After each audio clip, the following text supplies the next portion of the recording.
لڑائی سے کنفرنٹیشن سے بچتی رہی. ایک طرف دیکھیں وہ جو فلسطینی تنظیم کے آئرن ڈوم کے راکٹ نہیں سنبھالے جا رہے تھے امریکہ سے, انہیں ہنگامی طور پر بیٹریاں اور اسلحہ منگانا پڑا. تو اب 3 لاکھ اگر فوج پھنس جائے اسرائیل کی, تو پھر آپ کو پتہ ہے راکٹوں کی بارش شروع ہو اور زمین میں گوریلا وار ہو, تو پھر ان کے لیے لڑنا انتہائی مشکل ہو جائے گا. اب ایسے میں کوئی دوسرا محاذ اگر کھل گیا تو پھر آپ کو پتہ ہے ان کے لیے بہت بڑا مسئلہ ہے. امریکہ نے اسی لیے اسرائیل کو, پورے اسرائیل کو نو فلائی زون قرار دیا. اس کو پتہ ہے کہ اسرائیل جو ہے وہ اس تنظیم سے تو لڑ سکتا ہے, لیکن اگر کوئی دوسرا محاذ کھلا تو پھر مجبوراً امریکی فوج کو میدان میں آنا پڑے گا, اور وہ اگر میدان میں آئے تو پھر ایران بھی آپ کو پتہ ہے آ جائے گا, اس میں کود جائے گا براہ راست. ابھی تک تو وہ بردباری سے ٹال رہے ہیں, کیونکہ ایران شامل ہوا تو ترکی سمیت شام, لبنان, عراق, ان سب کے لیے مجبوری بن جائے گی. کیونکہ مغربی کنارے میں آپ دیکھیں وہاں مشرقی یروشلم کے پاس یہاں سے فلسطینیوں کی بغاوت شروع ہوئی تھی. محمود عباس ایک کڑپتی حکمران تھا, وہ اسے قابو نہیں پا سکا. پھر انہوں نے غزہ میں آپ کو پتہ نسل کشی شروع ہوئی, تو فلسطینیوں کی پھر پوری ہر طرف بغاوت شروع ہوگی, اور اس میں بار حزب اللہ بھی شامل ہوگی. اردن کے آپ کو پتہ عربوں کا جو ایک پورا ہجوم ہے سرحد کے پاس, وہ آ گیا حزب اللہ کی مدد کے لیے. تو یہ شام اور گولان کی پہاڑیوں تک یہ بات پھیل جائے گی. ایران جنگ میں داخل ہو گیا. اب عرب امارات, قطر اور سعودی عرب بظاہر اس وقت تینوں نیوٹرل کردار ادا کر رہے ہیں, لیکن آپ کو پتہ ہے جو ہی ہمارے عقیدے کے خراسان کے سیاہ جھنڈے نظر آئے تو پھر یہ بھی پس منظر میں تمام شیعہ, سنی, وہابی, بریلوی اکٹھے ہو جائیں گے اس خطے میں, اور پھر معاملہ بہت خطرناک ہو جائے گا. اسی لیے حزب اللہ جو ہے وہ ابھی اسرائیل کی ایک راہب نامی شہر جہاں وہاں انہوں نے اپنی سائٹ پر جھنڈا بھی اپنا لہرایا لال رنگ کا, یہ ابھی ایران کے ٹی وی کی خبر تھی. اور مڈل ایسٹ میں جو ایک نئی دنیا بنانا چاہتے ہیں, کیونکہ میں آپ کو اگر ان کا جھنڈا بتاؤں, 2 جھنڈے ان کے, اسرائیل کے, اور یہ مصر کی دریائے نیل اور ترکی کے دریائے فرات کے درمیان گریٹر اسرائیل کا ستارہ بنا ہو, یہ ان کا جھنڈا. اب اسی تناظر میں آپ اقوام متحدہ میں نیتن یاہو کی تقریر اپنے ذہن میں رکھیں, میں نے آپ کو کل پوری تفصیل سے بتائی تھی, جو گریٹر اسرائیل اور نیو مڈل ایسٹ بنانا چاہتے تھے. تو اسی طرح ترکی کے وزیر اعظم کا بھی ایک بیان تھا, نجم الدین اربکان, اس نے ترکی اور قبرص کا ایک جھنڈا ریلیز کرتے ہوئے کہا تھا یہ 2 لائنیں جو نیلے رنگ کی, ہم اسے ایک لال رنگ کی کر دیں گے, لیکن ہم خطہ اسرائیل کے حوالے نہیں کیا. انہوں نے اپنا جھنڈا اس پہ دکھایا تھا. اس کی بڑی مثال آج قبرص کے آپ کو پتہ ہے وہاں کنارے بحیرہ روم میں ترکی کی بحری مشقیں جو کل سے شروع ہو رہی ہیں. تو یہ ایک بہت بڑا اعلان ہے, ترکی اس خطے کو کسی صورت میں چھوڑنے کو تیار نہیں. طیب اردگان کا یہ بیان دیکھیں کہ امریکہ جو شام اور بحیرہ روم کی موجودگی میں ہمارے لیے ایک سیکیورٹی رسک بنا ہے. امریکہ نے اسرائیل کی حمایت میں آپ کو پتہ ہے اپنے سب سے بڑے جہاز جس کا نام USS گیرلڈ ایس فورڈ ہے, اسے ترکی کے بالکل عبد الحمید خان ڈرلنگ جو ان کا شپ ہے اس کے بالکل قریب جا کے کھڑا کیا, وہاں روکا. تو بحیرہ روم میں امریکہ اور برطانیہ اس وقت اپنی طاقت جمع کر رہے ہیں. ترکی 4 دن کے لیے آپ کو پتہ ہے بحری مشقیں اپنی آغاز کر رہا ہے. تو ان حالات میں عام طور پر بحری مشقیں ہوتی نہیں, لیکن یہ طاقت کا اظہار کرنا, انہیں بتانا کہ ہم بھی تیار ہیں, ہم بھی کسی حد تک جانے کے لیے تیار ہیں. اور اس کے ساتھ ساتھ جو اب سب سے بڑا اہم معاملہ وہ ہے روس کا رشن, وہ اس میں اپنا ایک اہم کردار. پیوٹن, آپ کو پتہ ہے پیوٹن نے ایک آزاد خود مختار فلسطین کی ریاست اور اقوام متحدہ کی قرارداد کے تحت لازمی بیان دیا تھا, اور بظاہر امن کے نام پر, جس طرح آپ کو پتہ ہے امریکہ امن قائم کرتا ہے, اسی طرح پہلی دفعہ روس بھی اپنی طاقت کا مظاہرہ کرنے سے باز نہیں آئے گا. روس کے اسرائیل کے ساتھ تعلقات ہیں, یاد رکھیے گا, لیکن اس وقت روس جو کچھ کر رہا ہے وہ صرف اور صرف امریکہ کی مخالفت میں. سرد جنگ کے زمانے سے جس طرح روس نے فلسطین کی, اس کے اتحادیوں کی, اسرائیل کے خلاف بھرپور مالی, سیاسی اور فوجی تینوں طرح مدد کی. آپ کو بلکہ میں اگر 1967 میں سوویت یونین کا بتاؤں تو اس وقت بھی اسرائیل کے ساتھ کے سفارتی تعلقات ختم ہو گئے تھے, جو بعد میں 1991 میں جب گورباچوف آیا تو قائم ہوئے. تو روس کی بھی ایک ہسٹری ہے ان کے ساتھ. مڈل ایسٹ میں روس نے اپنے پنجے گاڑ لیے, شام کے ساتھ وہ 20 سال سے ایک مضبوط اتحاد کے طور پر دنیا کے سامنے ہے. یہی وجہ کہ آج تک دیکھیں کتنی طاقت انہوں نے لگی, لیکن بشار الاسد کو کوئی ہٹا نہیں سکا. اور شام میں ہونے کی وجہ سے روس کے ایران کے ساتھ گہرے تعلقات ہیں. یہاں اسرائیل اور ایران کی آپ کی پتہ پراکسیز کے حملے چلتے رہے, اور چونکہ پیوٹن آپ کو پتہ یوکرین کے معاملے پر اسرائیل اور امریکہ سے شدید دکھی بھی ہے, اور اس نے کیونکہ انہوں نے یوکرین کی بھرپور مدد کی, تو یہ ظاہر ہے اپنا بدلہ لینے کے لیے ایران کے ساتھ, شام کے ساتھ مل کر اس جنگ میں تعاون کریں گے, ان کی مجبوری ہے. اور ان کے سعودی عرب کے ساتھ بھی پیوٹن کے بڑے گہرے تعلقات ہیں, کیونکہ تیل کی ڈیل بھی ہے. پھر اس کے علاوہ آپ کو پتہ ہے ان کے ملٹری تعلقات بھی, پیوٹن نے پورے خطے میں اپنی چودراہٹ بنائی ہے. تو امریکہ, اسرائیل اور برطانیہ کو یہ شدید خطرہ ہے کہ یہ معاملات شروع ہوئے تو جائیں کس طرح, کسی کو اندازہ نہیں ہے. یہ بات یاد رکھیں, پاکستان ایک واحد ملک ہے, نہ 3 میں نہ 13 میں. وزیر خارجہ کہہ رہا ہے جی کہ مسئلہ فلسطین پر ہم پاکستان اور سعودی عرب کا موقف نہیں بدلا, یعنی خارجہ پالیسی جو سعودی عرب کی ہوگی وہی ہماری سے مشروط ہے. 18 تاریخ کو OIC کا اجلاس ہے, ایجنڈا صرف مسئلہ فلسطین ہے. اب دیکھیں پاکستان اس میں بڑا اہم کردار ادا کر سکتے ہیں, مضبوط طاقتور ملک کے طور پر خارجہ پالیسی کے حساب سے. اور اس پورے تنازع میں آپ کو پتہ ہے یہ ایک بڑا اتحادی بھی بن کے سامنے آ سکتا تھا, میڈیٹر بھی بن سکتا تھا, لیکن ان کے لیے ڈالر ہی مسئلہ نہیں ختم ہو رہا وہ کیسے اکٹھا کیا جائے۔ دنیا بہرحال اس کو دو حصوں میں تقسیم ہے، جو ہمیشہ کسی بڑے تنازع میں، چاہے جنگ عظیم 1 ہو 2 ہو، اب تیسری جو ہے اس کی بات کی جا رہی ہے، تو اس طرف تقسیم ہو چکی ہے۔ عراق کی پارلیمنٹ عرب دفاعی معاہدہ 1950 کا، جس میں تمام عرب ممالک نے مل کر ایک نیٹو کی طرز پر معاہدہ کیا تھا کہ اگر ہمارے اوپر بیرونی حملہ ہوا تو تمام ممالک اکٹھے ہو کر اس کا سامنا کریں گے، فوجی مدد کریں گے، مالی مدد کریں گے، ہتھیار دیں گے، ہر قسم کا تعاون کریں گے۔ یہ اور بات ہے کہ ان معاہدہ کبھی نظر نہیں آیا۔ 1961 میں اس میں ملٹری کمانڈر اور پھر عرب لیگ کے حوالے سے بہت سی چیزیں ہوئی، اپڈیٹ ہوئیں، لیکن وہ علامتی فیصلے ہی نکلے۔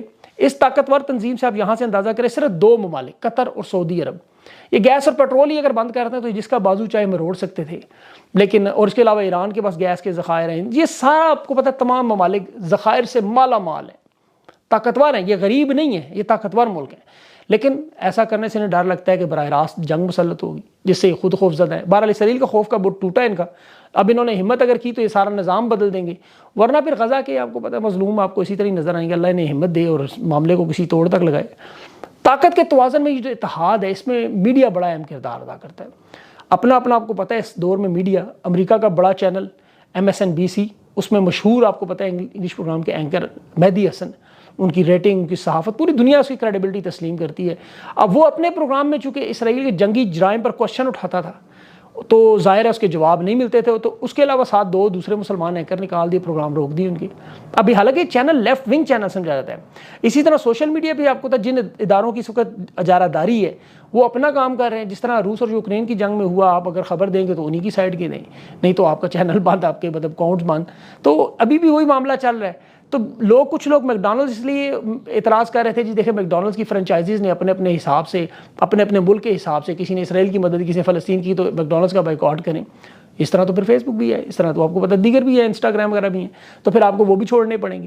اس لیے ان تمام چیزوں کو سوچنے کی بجائے آپ کو خود ترقی کرنی چاہیے، آپ کی اپنی کوئی ایپس ہونی چاہیے۔ کتنے مسلمان ممالک ہیں اس وقت جن کے پاس اس طرح کی ٹیکنالوجی موجود ہے کہ وہ اپنی ایپس استعمال کر سکیں، ان کے پاس ایسی کوئی ٹیکنالوجی انہوں نے نہیں بنائی، وہ اپنا ٹائم انہی چیزوں میں آپ کو پتہ ہے ضائع ہوتا رہا ہمارا۔ اگر مسلمان ممالک اس طرف چلے جائیں بجائے ان کی سیاستوں کا حصہ بننے کے، ان کی سازشوں کا حصہ بننے کے، تو آج اتنے کمزور ہی نہ ہوتے کہ آپ جس کا دل چاہے جب چاہے اٹھ کے آپ کو مارنا شروع کر دے۔ تو بجائے یہ کہ اتنی طاقت ہونے کے، تیل کی دولت ہونے کے بھی حالات اگر یہاں ہیں کہ 57 ملک ایک طرف اور ایک ملک ایک طرف اس کے ساتھ اتحادی اس کے، تو پھر یہ چیز آپ کو سمجھ آتی ہے کہ کہیں نہ کہیں غلطی ہماری بہت بڑی ہے۔ ہم نے اپنے آپ کو اس زمانے سے ہم آہنگ نہیں کیا، ہم پیچھے رہ گئے۔ تو ان غلطیوں کو سیکھنے کا نوجوان نسل کو اس طرف لگانا بڑا ضروری ہے، اور بدقسمتی سے سارے غدار ہی ہمارے حصے میں آ گئے۔ صلاح الدین ایوبی نے صحیح کہا تھا جنگ میں پہلے، دشمن سے لڑنے سے اپنے غداروں کو دیکھو۔ ہمیں تو کبھی کوئی باجوہ پڑ گیا، کبھی کوئی میر جعفر پڑ گیا، کوئی میر صادق پڑ گیا، ہماری تو ہسٹری ان غداروں سے بھری ہوئی ہے۔ بہرحال اللہ تعالیٰ فلسطینیوں پر بھی رحم کرے، اور جس طرح دیکھیں انسانی جان کی میں بار بار بات کرتا ہوں، چاہے جس طرف بھی ہو، اللہ کرے یہ تنازع ختم ہو، فلسطینیوں کے اوپر جو عذاب اس وقت انہوں نے مسلط کرنے کی کوشش کی ہے وہ ختم ہو، اور یہ ان کی زندگیاں آسان ہوں۔ وہاں لوگوں پہ پانی، گیس، پیٹرول سب کچھ بند ہے اس وقت، ان کی زندگی جو ہے اس وقت بالکل رک چکی ہے۔ بغیر پانی کے آپ کو پتہ ہے 20 لاکھ تھوڑے لوگ نہیں ہیں اتنے بڑے خطے میں۔ تو مجھے تو وہ یاد آتا ہے کربلا کا واقعہ جس میں پانی بند ہوا، وہاں پہ کیا ہوا۔ تو اللہ تعالیٰ ان کی مشکلات کو آسان کرے، اور دعاؤں میں یاد رکھیں۔ انشاءاللہ اگلی ویڈیو تک کے لیے مجھے اجازت دیں۔ اللہ حافظ۔